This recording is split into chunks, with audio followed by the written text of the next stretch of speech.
जयानंद के स्वर गिरिवरेश्वर पार्वती प्रिय शंकरा नटराज तू कैलाशपति है भवानी प्रिय तुम शंकरा नटराज तू कैलाशपति है भवानी प्रिय तुम शंकरा जयानंद केश्वर गिरिवरेश्वर पार्वती प्रिय शंकरा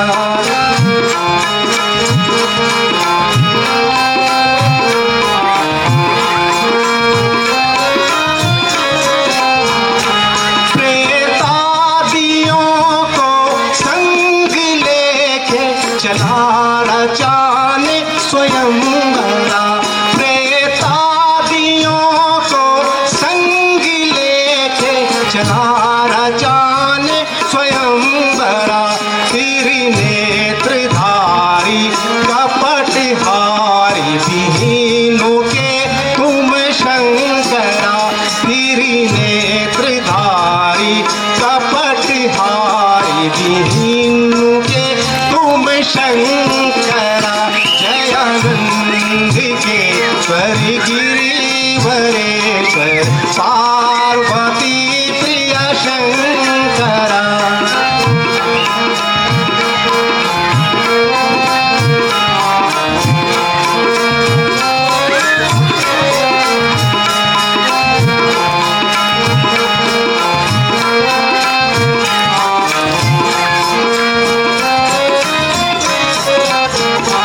गंगा को अपने सिर पे थामा बचाई बहने से ये धरा गंगा को अपने सिर पे थामा बचाई बहने से ये धरा भागीरथी की शान तुम हो भागीरथी के है शंकरा भागीरथी की शान तुम हो भागीरथी के है शंकरा जयानंद के स्वर गिरिवरेश्वर पार्वती प्रिय शंकरा जयानंद के स्वर गिरिवरेश्वर पार्वती प्रिय शंकरा नटराज नारायण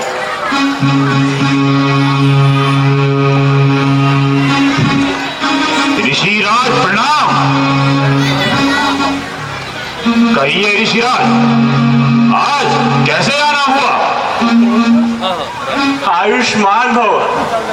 कहो लंकेश, परिवार सहित कुशल से तो हो?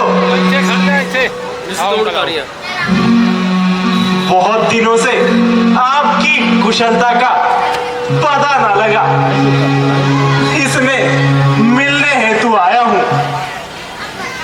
बैठ जा। ऋषिराज, आपकी ही कृपा से मैंने लंका का ये अखंड राज प्राप्त किया है और ब्रह्मा जी से यह वरदान प्राप्त किया है कि मैं देवता, राक्षस, किन्नर और नाग सभी को निर्भय होकर जी सकूं। इसीलिए अब मुझे किसी का भय नहीं है। लंकेश, यदि ऐसा है तो एक कोई चमत्कार दिखाओ। एक बार शंभु सहित कैलाश उठा कर दिखाओ, जिससे कि तुम्हारी कीर्ति संसार में फैल जाएगी। अच्छा,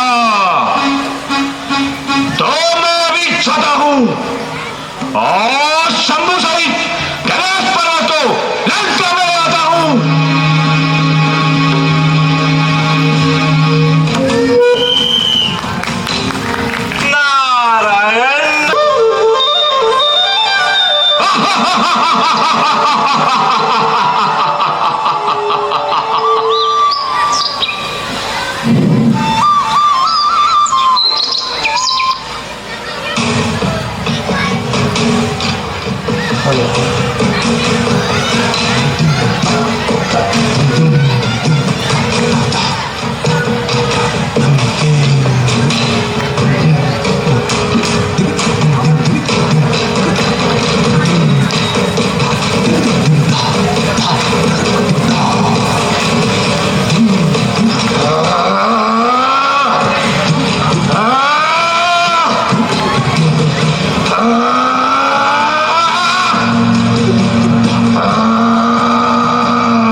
पशु और पक्षी भय से इधर उधर भाग रहे हैं। ऐसा प्रतीत होता है कि कोई सारा कैलाश हिला रहा हो।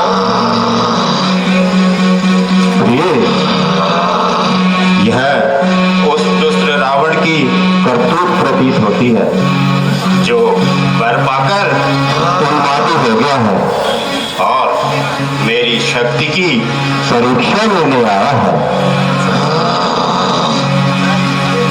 मैं उसको उसकी करनी का फल अभी चखाता हूँ।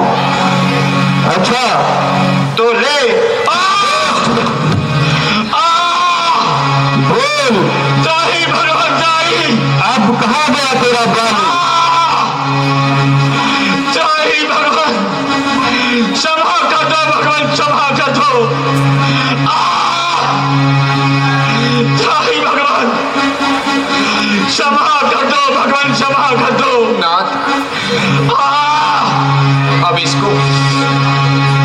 इसके अनुमान का फल मिल गया है, इसे क्षमा कर दीजिए। इसे ऐसा ही रहने दो, इसको इसकी करनी का फल अवश्य मिलना चाहिए। नाथ, इसके अनुमान का फल मिल चुका है, इसलिए अब इसे क्षमा कर दीजिए। अच्छा प्रिय, अगर तुम कहती हो तो मैं इसे क्षमा करता हूँ। ले दोस्त, जा, तुझे क्षमा किया, फिर कभी ऐसी उद्दंडता न दिखाना।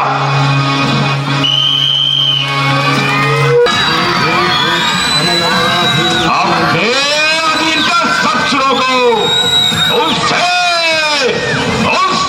इन चरणों की सेवा कर गाऊंगा। हरि नाम जपेगा जो कोई, उसको यमलोक पहुंचाऊंगा। कहना उसे ईश्वर मैं हूं। तुम सब मिलकर मुट्ठा हो जाओ।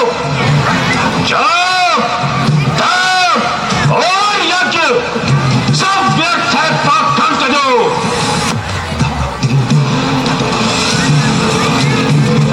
मेरे सूरवीर सरदारों, हमारे बहुत से शत्रु उत्पन्न हो चुके हैं। अब मैं उन्हें मारने का एक सरल उपाय बताता हूं। तुम सब इधर उधर वन कमरों में जाकर ऋषि मुनियों को तंग करो और उनके यज्ञ में विघ्न डालो।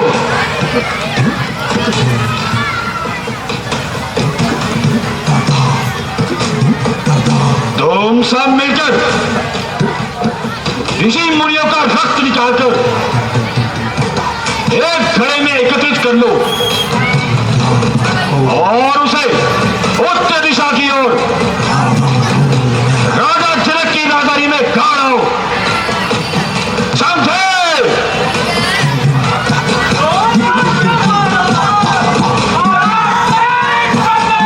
जय शंकर के।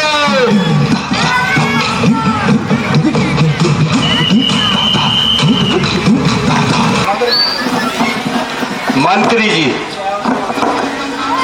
अब मेरी चौथी अवस्था आ गई है, किंतु अभी तक संतान का सुख न मिला। मुझे ये समझ नहीं आता कि यह सारा राज्यभार किसके ऊपर छोड़ूं।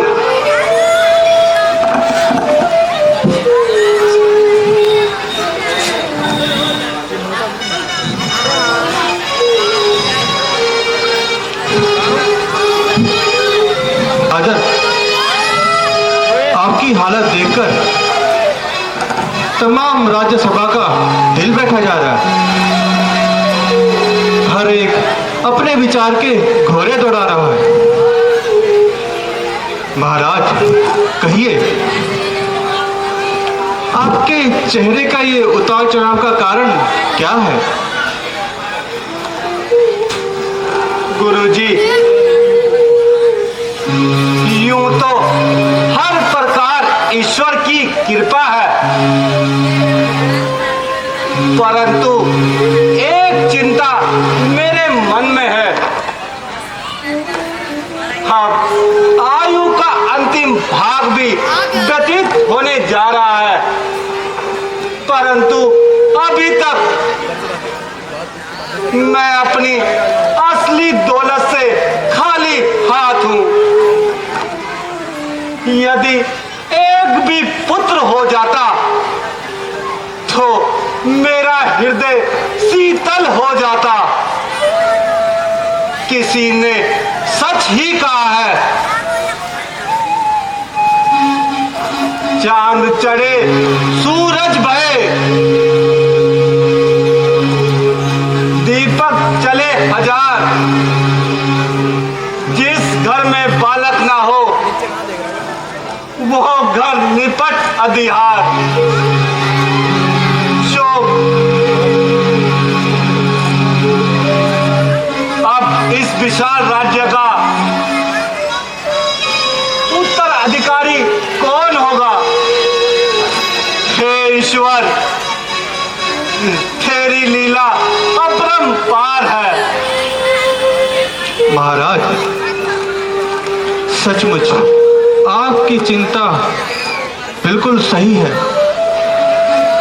वह घर नहीं शमशान है, जिस घर में बालक ना हो। किंतु इस प्रकार निराश ना हो। उस दयालु को दया करते देर नहीं लगती। अब शीघ्र ही जाकर ऋषि जी को बुलाइए और पुत्रेश यज्ञ की तैयारी कीजिए। मुझे पूर्ण आशा है कि ईश्वर आपकी मनोकामना जरूर पूरी करेंगे।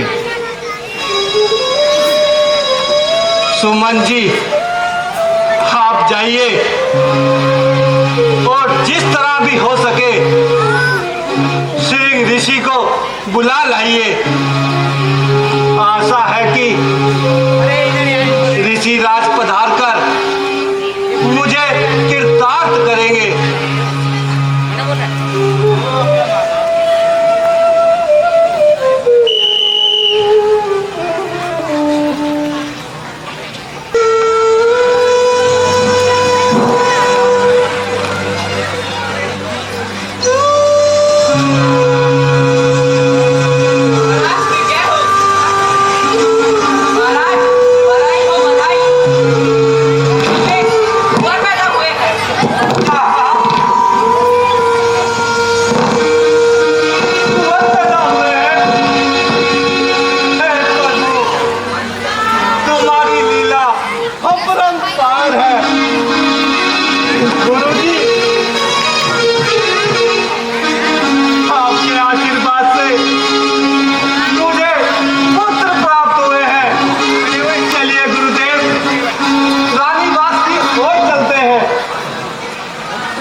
चलिए राजन, चलिए।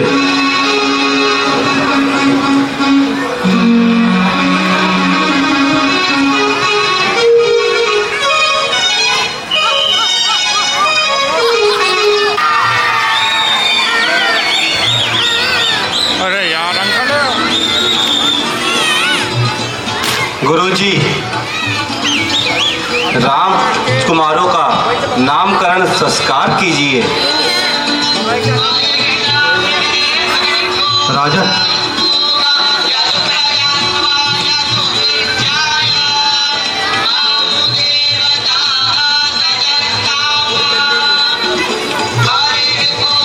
कौशल्या नंदन का नाम रामचंद्र होगा।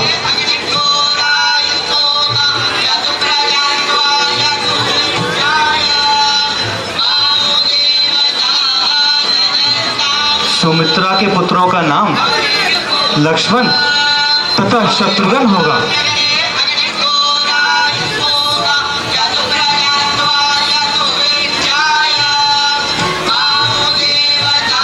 कैकेयी के पुत्र का नाम भरत होगा।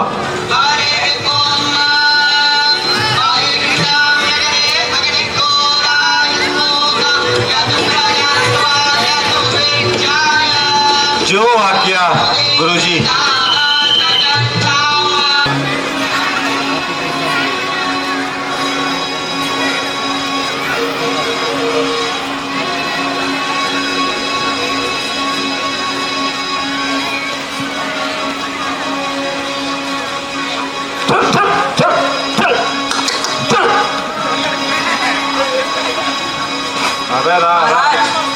लगता है यहाँ कुछ है। देखो तो क्या है।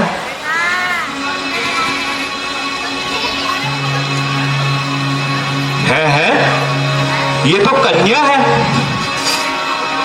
हे प्रभु, तुम्हारी महिमा अपरंपार है। मुझे इस अवस्था में कन्या की प्राप्ति हुई। राजन, इनका नाम तो ब्रह्मा जी ने सृष्टि रचने से पूर्व ही रख दिया था, परंतु इस जन्म में ये सीता के नाम से प्रसिद्ध होंगी तथा संसार में आपका नाम उज्जवल करेंगी। जय हो भगवत।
पधारे हैं।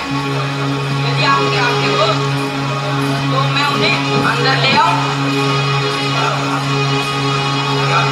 क्या कहा? मुनि विश्वामित्र जी आए हैं। हेलो। मंत्री जी, जाओ उन्हें आदर सहित ले आओ। जो आज्ञा महाराज।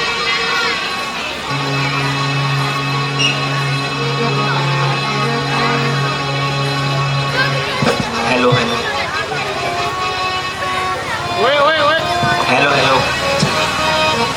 हेलो।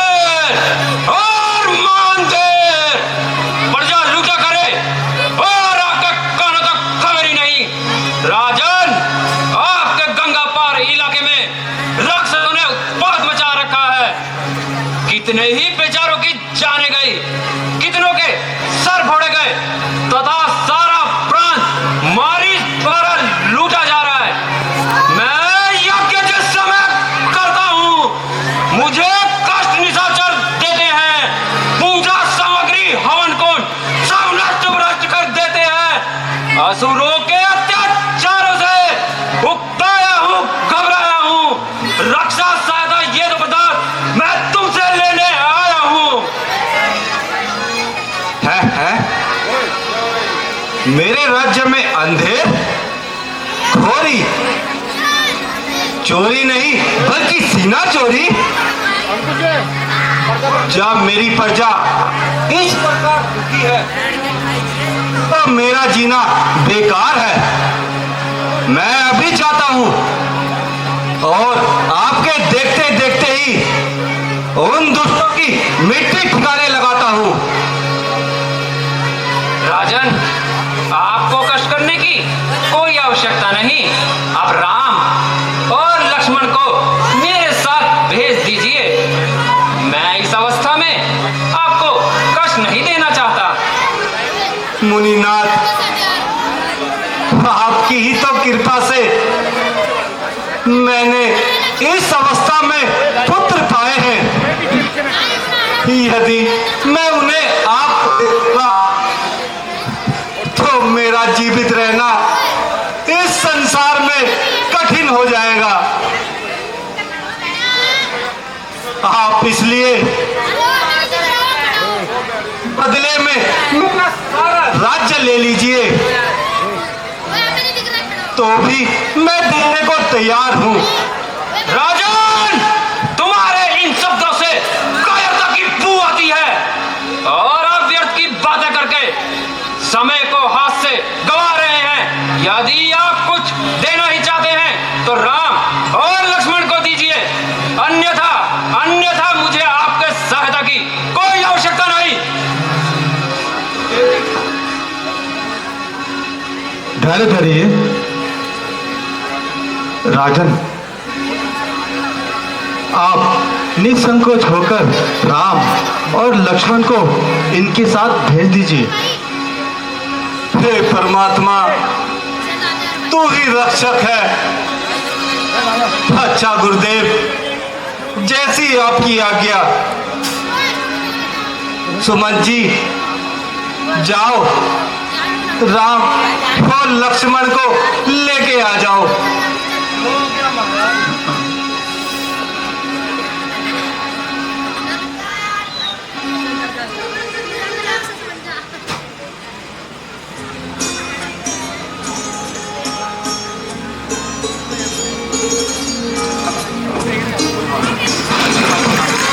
गुरुदेव प्रणाम। चिरंजीव रहो। गुरुदेव प्रणाम। चिरंजीव रहो। पिताश्री प्रणाम। पिताश्री प्रणाम। लीजिए मुनिनाथ, मैं अपने राम और लक्ष्मण को आपको सौंपता हूं।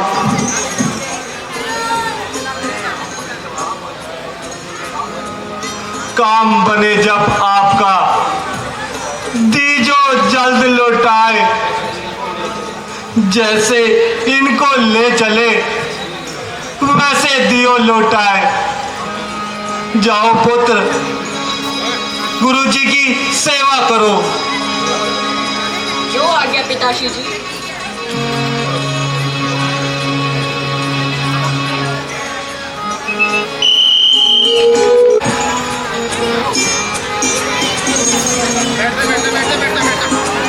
मुनि जी, यह कौन सा स्थान है?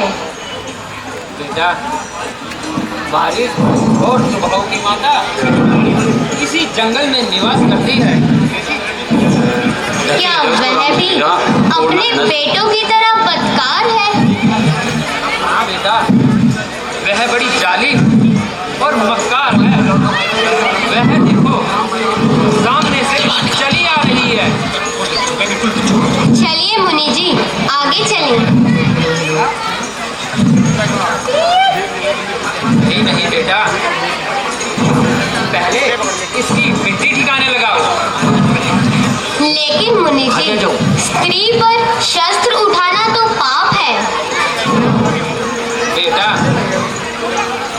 जो स्त्री शस्त्र धारण करे उसको मारने में कोई पाप नहीं। वह देखो, वह सामने से आ रही है।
खाऊंगा, ये बात की बात है।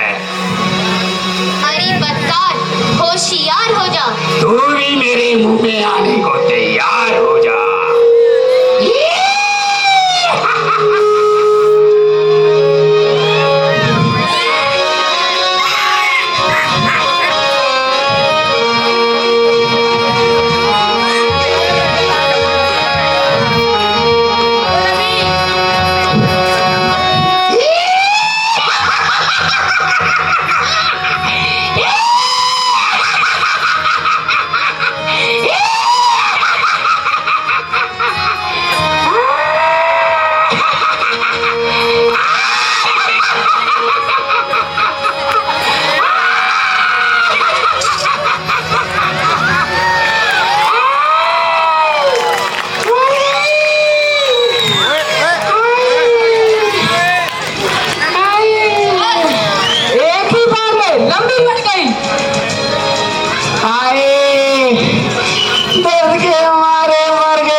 तेरी करनी का फल मिल रहा है।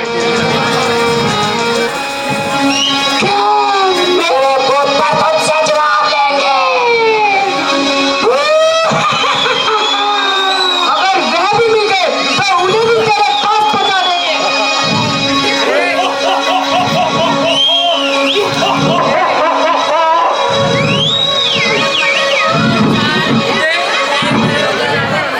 एक नारी को मारकर उछाला रणवीर, बचकर जाए तो कहा, अब बच्चा मारी।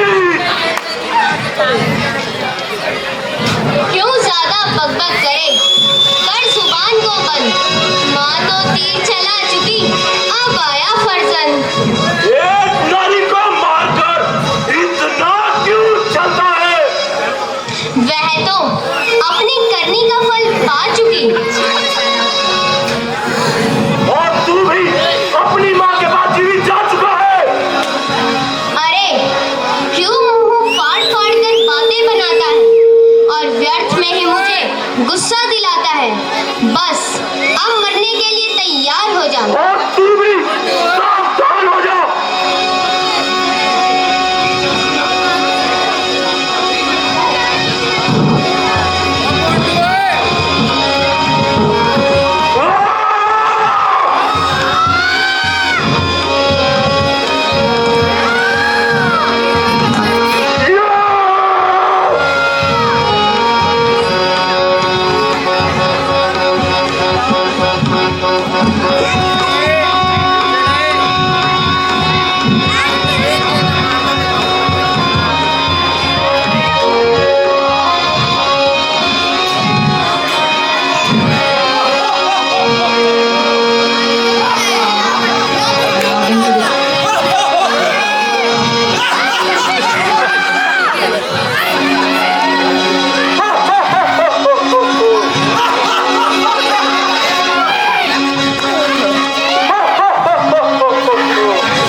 सब लोग बैठ जाएं, कृपा करके बैठ के लीला का आनंद उठाएं। तेरे सर पर तो बहुत सवार है। तू खुद पक्का तलबकार है। अरे तेरे मुंह से तो कच्चे दूध की बात आ रही है। और तुझे तेरी मौत बुला रही है। अरे छोकरे, तेरे तो भी दूध के दांत भी नहीं टूटे। हाँ हाँ, मेरे नहीं टूटे, किंतु